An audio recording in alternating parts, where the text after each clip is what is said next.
नमस्कार, capital TV का prime time show देख रहे हैं आप। मैं हूं आपके साथ पूजा। आजादी के बाद देश पर ज्यादा समय तक कांग्रेस पार्टी ने ही शासन किया, लेकिन उसने इस दौरान परिवारवाद, भ्रष्टाचार और तुष्टीकरण को ही बढ़ावा दिया। जवाहरलाल नेहरू, इंदिरा गांधी, राजीव गांधी के बाद सोनिया गांधी तक इसी परिवारवाद, भ्रष्टाचार और तुष्टीकरण को बढ़ावा देते रहे।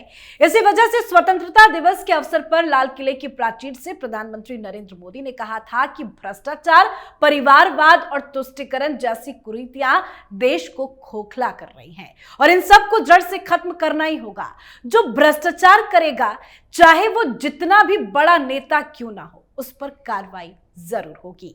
गांधी परिवार पर अवैध रूप से नेशनल हेराल्ड की मूल कंपनी एसोसिएट्स जनरल लिमिटेड यानी एजेएल की संपत्ति हड़पने का बड़ा आरोप है, जिस मामले में घंटों राहुल गांधी और सोनिया गांधी से पूछताछ भी हो चुकी है और अब बड़े एक्शन की तैयारी की जा रही है।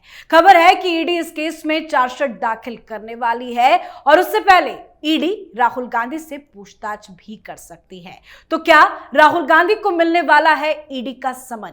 क्या नेशनल हेराल्ड मामले में राहुल गांधी पर गिरेगी गाज? आज इसी पे चर्चा करेंगे, पूरी डिटेल्स आपको देंगे। चर्चा के लिए मेरे साथ स्टूडियो में मौजूद हैं कैपिटल टीवी के editor in chief doctor Manish Kumar. Doctor साहब, बहुत बहुत स्वागत है आपका। धन्यवाद। कुछ दिन पहले राहुल गांधी ने एक ट्वीट किया था कि ईडी उनसे पूछताछ कर सकती है। उसके बाद अभिषेक मनु सिंघवी ने चेतावनी दी। उसके बाद आज ये खबर आ रही है कि ईडी समन कर सकती है। क्या कुछ चल रहा है? ईडी की तैयारी क्या है नेशनल हेराल्ड केस में?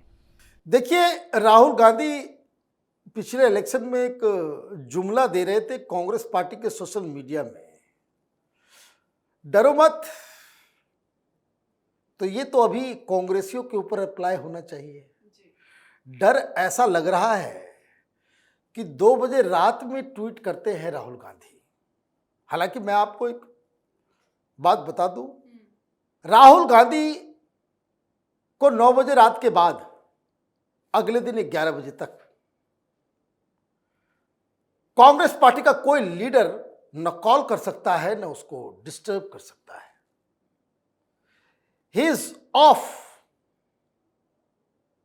स्विच ऑफ हो गया राहुल गांधी का। कितने? 9 बजे के बाद से अगले दिन 11 बजे तक वो क्या करते हैं किसी को कुछ खबर नहीं। लेकिन 2 बजे रात में अचानक से, इसका मतलब जगे हुए थे और उन्होंने ट्वीट कर दिया 10 जनपद में बैठक होती है, क्या अब क्या करें? क्योंकि ये तो डरने वाली बात न सिर्फ राहुल गांधी के लिए है, माता जी के लिए भी है। 40 घंटे पूछताछ हो चुकी है, लेकिन क्या कहा जा रहा है? और मैं देखता हूं मीडिया के दलाल लोगों को, उन्होंने ट्वीट किया, कहा कि देखिए हमने वो जो चक्रव्यूह वाला जो भाषण दिया उस वजह से समन आ रहा है। गलत, गलत। समन इसलिए आ रहा है क्योंकि आपके तमाम ये अरबपति खरबपति वकीलों ने हर कोर्ट का दरवाजा खटखटा लिया और ये कहा कि नेशनल हेराल्ड में कोई घोटाला नहीं हुआ है। कोर्ट ने कहा घोटाला हुआ है, और अगर घोटाला है तो कार्रवाई क्यों नहीं होगी? बस इसलिए नहीं होगी क्योंकि आप इंदिरा गांधी के पोते हो, राजीव गांधी के बेटे हो, सोनिया गांधी के बेटे हो, गांधी परिवार है, इसलिए आपके ऊपर कानून लागू नहीं होगा क्या? यह कानून सिर्फ केजरीवाल पे लागू होगा, हेमंत सोरेन पे लागू होगा, लालू यादव पे लागू होगा, और तुम्हारे में कौन से सुरखाब के पर लगे हुए हैं कि तुम्हारे ऊपर कार्रवाई नहीं होगी? ये भूल जाए कांग्रेसी। जब पिछली बार ईडी ने समन भेजा था तो मैं देखता था कांग्रेसी नेताओं को ये टीवी पे आकर के ये बोलने की हिमाकत वो रखते थे कि ईडी कौन होती है कि राहुल गांधी को समन कर दे। ईडी की औकात हो गई है, किसी अधिकारी की औकात हो गई है कि राहुल गांधी को बुला ले। आ गया और खबर पक्की थी, इनकी तैयारी हो रही है। क्यों ना हो भाई, आपने लूटा है। और यह मत भूलिए, गांधी परिवार फड़फड़ाता रह गया, सारे घोड़े खोल दिए, लेकिन फिर भी ईडी ने 751 करोड़ रुपए का, कितना 751 करोड़ रुपए की संपत्ति सीज करके बैठी हुई है इसी केस में। शर्म नहीं आती इन लोगों को? देश की आजादी दिलवाए हैं, नेशनल हेराल्ड के लिए अखबार निकालने के लिए जो जमीनें दी गई उसके ऊपर आप ऑफिस चला रहे हो, ऑफिस चला रहे हो। और ऐसे मूर्ख लोग बैठे हुए हैं कि नेशनल हेराल्ड का केस चल रहा है, समन दिया गया, पूछताछ चल रही है, और वहां एक टेलीविजन रिपोर्टर टाइम्स नाउ का चला गया, मुंबई में बहुत प्राइम लैंड, बिल्कुल सी के सी फेसिंग है ना, वहां पे वो ऑफिस टूलेट लगा हुआ है। वो पत्रकार जाकर के बोला भाई हमें ऑफिस चाहिए, बोला बिल्कुल मिल जाएगा, ये स्क्वायर पूरा वो दिखाया, पूरा वो स्टिंग ऑपरेशन है। अखबार निकालने के लिए आपको जमीन दी गई और आप धंधा करने लग गए। देश की सेवा करोगे? माल खाए बगैर कांग्रेसी जीवित नहीं रह सकते। भ्रष्टाचार के भाई ऊपर से ही जब भ्रष्टाचारी बैठे हुए हैं, गांधी परिवार ही भ्रष्टाचार में लिप्त है, तो फिर क्या करना है भाई? वो तो स्वर्गवासी हो गए, नहीं तो बोफोर्स कांड में तो फंसे हुए थे, मामा कोतरोची भी नप गया था। तो इनका एक ट्रैक रिकॉर्ड, ये बातें मैं इसलिए बता रहा हूं कि ये इनका ट्रैक रिकॉर्ड रहा है।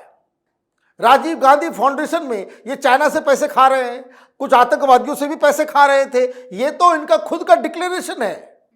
और उसके बाद ये हाई हैंडेडनेस, ये स्नॉबिश बिहेवियर, कौन ईडी मुझे बुला सकती है? बुलाया जा रहा है, डरना मत।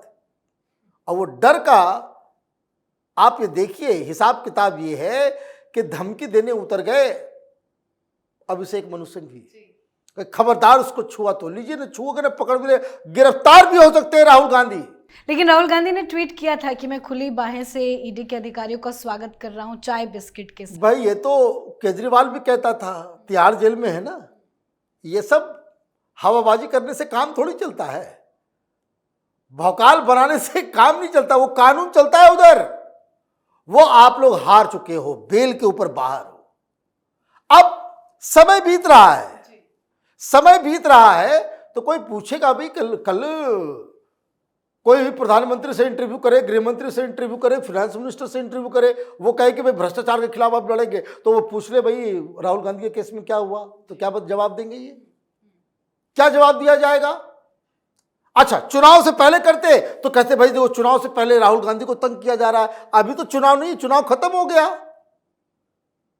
Now the let the laws and the agency do their job. Simple सी बात है। क्या है कहानी? अब ईडी की तरफ से बताया जा रहा है कि इनफ, बहुत खेल हो गया, अब इसको चार्जशीट करना जरूरी है। यह ओपन एंड शट केस है। आधा से ज्यादा काम तो सुब्रमण्यम स्वामी ऑलरेडी कर चुके हैं इस केस में, सारे दस्तावेज। और ये देखिए, राहुल गांधी से पूछा जाता था कि भाई बताओ, ये जो आपने ये सब किया है, आपकी जो कंपनी है यंग इंडिया, उसमें कितने स्टाफ हैं, क्या करती है, कितना पैसा। इनको गजनी वाली बीमारी हो गई थी, मुझको कुछ नहीं मालूम, सब बोरा जी जानते हैं, मोतीलाल बोरा बताएंगे। पैसा कौन किसको दिया, कहां से आया, मोतीलाल बोरा बताएंगे। अच्छा, ये यंग इंडिया में कुछ बाहर से पैसा आया, कुछ संदिग्ध लेन देन है, कुछ कैश बताया जा रहा है, ये सब पैसा का हिसाब किताब मोतीलाल बोरा बताएंगे। मोतीलाल बोरा का नाम क्यों लिया? क्योंकि मोतीलाल बोरा दिवंगत हो चुके हैं। एक मरे हुए व्यक्ति को इन लोगों ने, सोनिया गांधी और राहुल गांधी ने मरने के बाद यह सिला दिया। जिस व्यक्ति ने 40 साल तक गांधी परिवार की सेवा की, मरने के बाद उसका नाम आप लोग बदनाम कर रहे हो, ये इनका सही चेहरा है। मोतीलाल वोरा के परिवार की तरफ से मीडिया में आगे भी तो बड़ा अन्याय हो रहा है। उन्होंने सब कुछ गांधी परिवार के लिए किया। क्यों किया, क्या हुआ, आप समझिए। आपको बहुत बड़ा जोक है ये अपने आप में। राहुल गांधी, सोनिया गांधी ने मिलकर ये जो नेशनल घोटाला जो किया है, ये अपने आप में यूनिक है। कांग्रेस पार्टी का ट्रेजरर कौन? मोतीलाल वोरा। ये एजीएल का ट्रेजरर, सीईओ, सब कुछ सर्वे सर्वा कौन? मोतीलाल वोरा। राहुल गांधी, सोनिया गांधी ने एक नई कंपनी बनाई, 5 लाख रुपए कैपिटल। उसका ट्रेजरर कौन, सीईओ कौन? तो मोतीलाल वोरा। तो 3 मोतीलाल वोरा।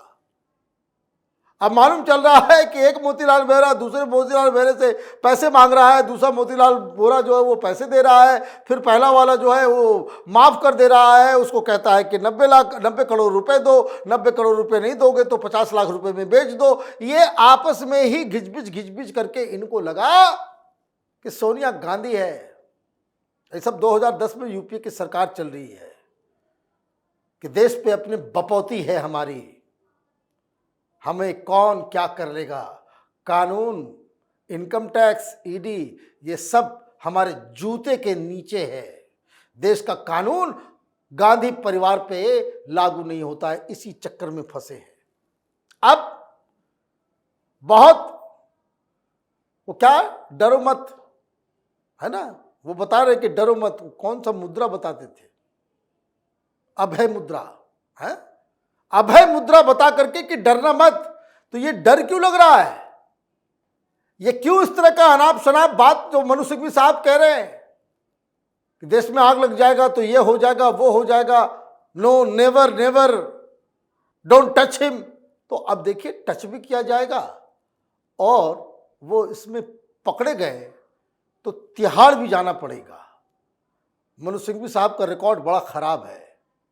जिनका केस वो लेते हैं वो श्योर शॉट तिहाड़ जेल में जाके लैंड करता है। जी, बहुत बहुत धन्यवाद सर समझाने के लिए। धन्यवाद।